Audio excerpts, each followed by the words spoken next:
Coucou tout le monde. Alors j'espère que vous allez bien, on se retrouve aujourd'hui pour une nouvelle vidéo, je suis vraiment super heureuse. Par contre ne faites pas trop attention si j'ai des tout petits yeux ou si j'ai le nez un peu rouge, je suis en pleine crise d'allergie et du coup c'est vraiment la galère en ce moment. Bref, on se retrouve donc pour une nouvelle vidéo suite à un Insta Story où je vous avais demandé donc si vous voulez que je fasse une vidéo sur je dessine vos idées ou sur du dessin d'animation, c'est-à-dire comme Lilo et Stitch et tout ça. Et donc vous avez été la majorité à choisir je dessine vos idées, je mettrai l'Insta Story juste ici. Et donc c'est très important si tu ne me suis pas encore sur Instagram de me rejoindre, que je vous demande très régulièrement du coup des petits sondages comme ça pour mes futures vidéos. Et du coup, vu que j'ai choisi une vidéo où je dessine vos idées, j'ai été voir sur ce post là où je vous avais demandé de me donner des idées il y a quelques semaines de là. Et donc j'ai choisi parmi tous vos commentaires une idée. Parce que oui, je voulais vous expliquer aussi, j'avais déjà fait 2 sessions de ce genre de vidéo là, vous mettrez le petit i si vous voulez voir. Et je dessinais plusieurs de vos idées. Souvent je les tirais au sort et j'en choisissais une. Maintenant je pense que je vais changer un peu ce concept des vidéos là. Je ferai une idée, une vidéo. C'est beaucoup plus simple pour moi et ça me permet de plus développer vos idées. Parce que souvent je faisais des petits dessins plutôt rapides où je passais peut-être 30 minutes, 1 heure. Maintenant je pourrais faire des dessins beaucoup plus élaborés parce que vos idées étaient vraiment super pertinentes. J'ai jamais envie de faire des dessins super travaillés comme des digital painting ou des aquarelles très travaillées. Et donc c'est pour ça que je préfère faire une idée, une vidéo. Et du coup, vu que je m'impose donc une idée par vidéo, j'essaierai de faire des vidéos plus régulièrement sur ce thème-là, du coup, enfin plus de vidéos où je dessine vos idées. Alors donc sur ce post-là que j'avais posté il y a déjà plusieurs semaines, vous avez été très nombreux à me donner plein d'idées et j'en ai choisi une parce que maintenant je ferai parfois par tirage au sort et parfois je choisirai. Cette fois-ci j'avais envie de choisir, j'ai été plutôt inspirée, je voulais choisir une idée qui n'était pas trop détaillée pour que j'ai une grande marge de liberté dans ma création. Et du coup je dis ton idée Kavi Kumar qui tu m'as proposé de faire un coucher de soleil. Donc premièrement c'est la deuxième fois que tu me proposes ton idée, donc je me dis bon je vais peut-être la faire, ça te ferait super plaisir. Et ton idée m'a pas mal inspirée, elle est simple, enfin c'est très ouvert, donc j'avais envie de choisir cette idée là pour cette vidéo. Mais je choisirai bien sûr d'autres de vos idées pour des prochaines vidéos parce qu'elles sont vraiment super, enfin j'ai vraiment adoré toutes vos idées. Mais du coup si tu veux me proposer ton idée à toi, n'hésite pas à me rejoindre sur Instagram ou à me la proposer en commentaire en dessous de cette vidéo. Alors je pense que tout est dit, on va passer à la réalisation du dessin, je vous l'ai fait sous forme de tuto pour que vous puissiez donc la reproduire ou vous en inspirer chez vous. Et du coup c'est parti. Du coup c'est parti pour le petit tuto. Donc je prends bien sûr une feuille au format A4 pour avoir de l'espace. Je prends aussi un crayon de papier, donc pour moi c'est un critérium, une gomme pour pouvoir effacer mes erreurs et un compas. Je commence ensuite par tracer un cercle au centre de ma feuille. Si ce n'est pas tout à fait au centre, ce n'est pas grave. C'est juste un cercle pour faire notre création dans un cercle. Et après, à la fin, vous verrez qu'on va venir découper autour de ce cercle. Alors maintenant, avec mon critérium ou votre crayon de papier, on va venir poser les bases de notre dessin. Pour avoir des repères en fait. Il ne faut pas faire tous les détails, il faut juste poser quelques bases, donc les éléments principaux. Donc je vous conseille de commencer par faire une ligne d'horizon. Parce que moi j'ai fait un paysage, bien sûr, vu que c'est un coucher de soleil. Et j'ai voulu faire un paysage montagneux. Je trouve ça super joli quand le soleil se couche sur les montagnes. Et j'aime beaucoup aussi quand il y a des lacs. Donc j'ai fait des montagnes et j'ai imaginé que le soleil pouvait se coucher au-dessus de ces montagnes. Et son reflet pouvait se refléter donc dans l'eau. Puis pour donner un petit peu plus de profondeur à mon dessin, je décide de tracer donc 3 traits comme vous pouvez le voir, qui seront des sapins. Donc c'est juste des lignes de repère, voilà, parce que je trouve ça pas mal de mettre des éléments au premier plan. Ça permet voilà, de créer un petit peu plus de profondeur, de créer différents plans dans votre dessin. Donc une fois que nous avons posé les bases de notre dessin, je viens prendre donc les pastels tendres de chez Faber-Castell, comme vous le savez je les adore.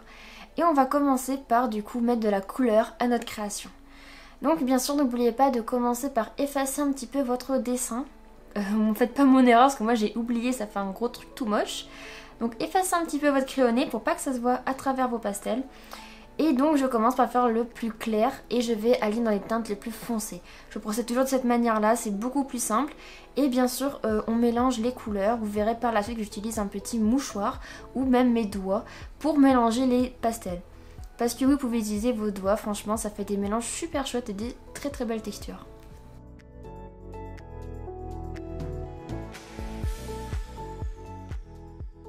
J'essaie vraiment de m'amuser avec les couleurs, de les mélanger pour créer un beau ciel avec plein de couleurs comme un beau coucher de soleil. Et comme vous pouvez le voir, je fais toujours des traits horizontaux parce que quand on voit un coucher de soleil, c'est souvent très horizontal.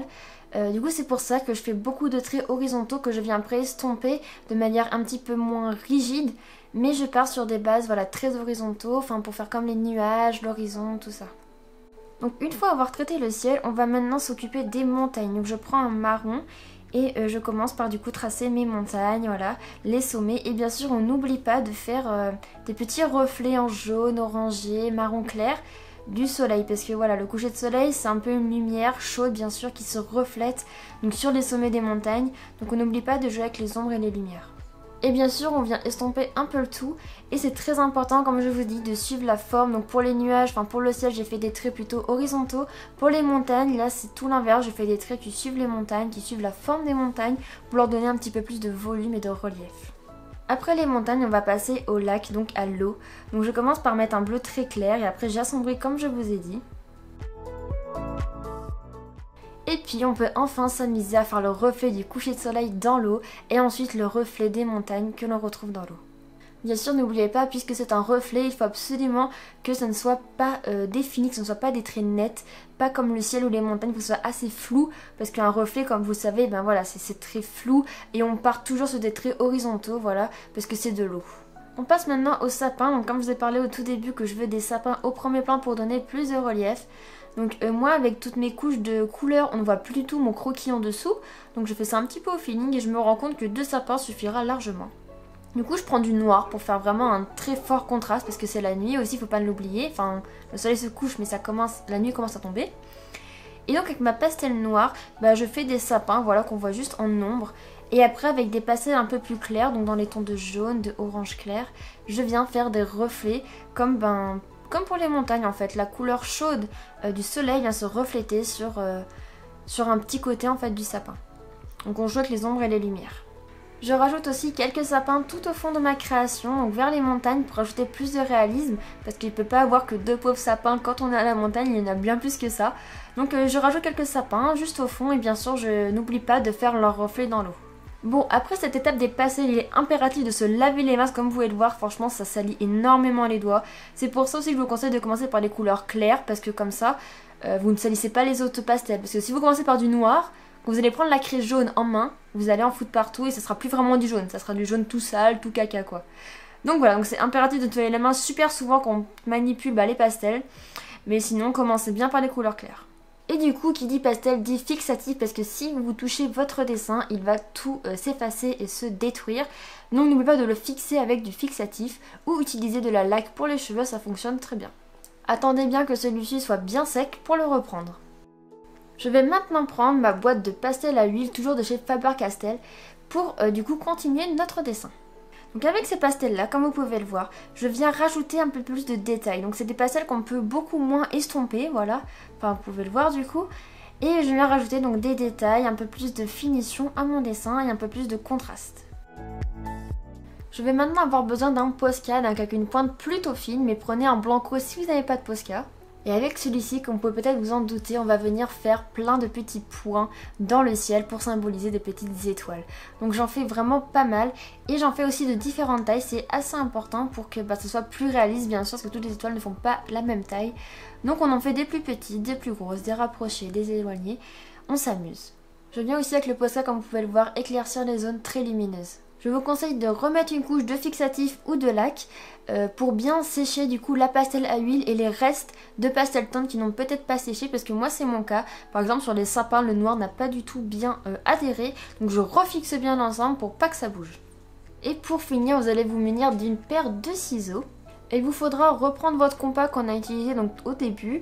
Comme je vous ai dit, on ne voit absolument plus le croquis de base. Du coup, j'essaye de retracer le cercle que j'avais tracé au départ. Donc je règle un petit peu le rayon. Je cherche à ne pas perdre non plus trop de matière ou trop de dessin. Parce que comme vous avez vu, j'ai fait du hors cadre pour être très libre et pour pouvoir du coup bien couper pour pas qu'il y ait de zones blanches du coup dans mon dessin. Et une fois que j'ai trouvé, eh bien, je trace mon cercle sur mon dessin. Et avec ma paire de ciseaux, je viens découper le cercle pour avoir un dessin inscrit dans un cercle et que ce soit super propre. Et voilà, notre dessin est terminé. On n'oublie pas bien sûr de signer sa création.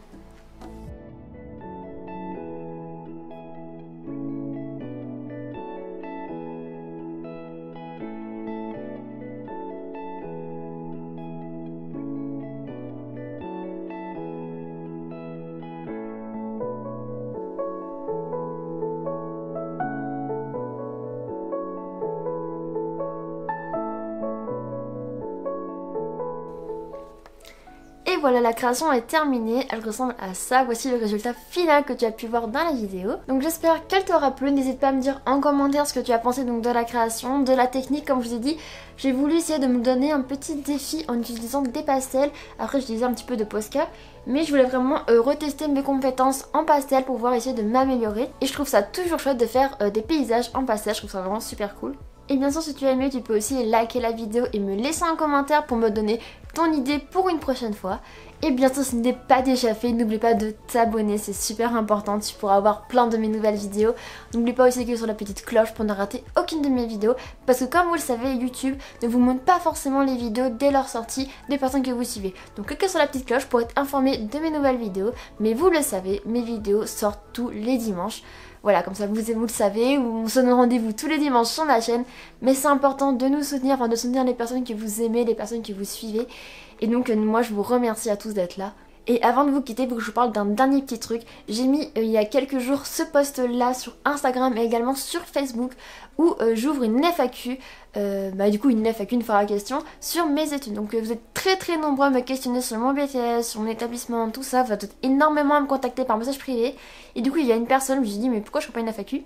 Et donc c'est pour ça, ça y est, je l'ai ouverte. Vous pourrez me poser toutes vos questions en dessous de ces deux posts là. Voilà, donc vous allez sur mon Facebook ou sur mon Instagram, vous me posez votre petite question si vous en avez bien sûr sur mon BTS, sur mes études, sur ce que je fais, enfin voilà tout ça. Vraiment dans le cadre de mes études, ce sera une FAQ juste dans ce cadre là. Je ferai une FAQ peut-être plus personnelle plus tard. Mais là c'était vraiment pour vous aider vu que c'est les vacances, bientôt la rentrée après. Donc vous êtes tous un petit peu perdus, vous me demandez tous plein d'informations. C'est pour ça que je vous fais cette FAQ là. Donc n'hésite pas à me poser une question si tu en as une, c'est vraiment le moment. Et du coup moi je vous fais à tous de gros bisous et je vous dis à dimanche prochain pour une prochaine vidéo.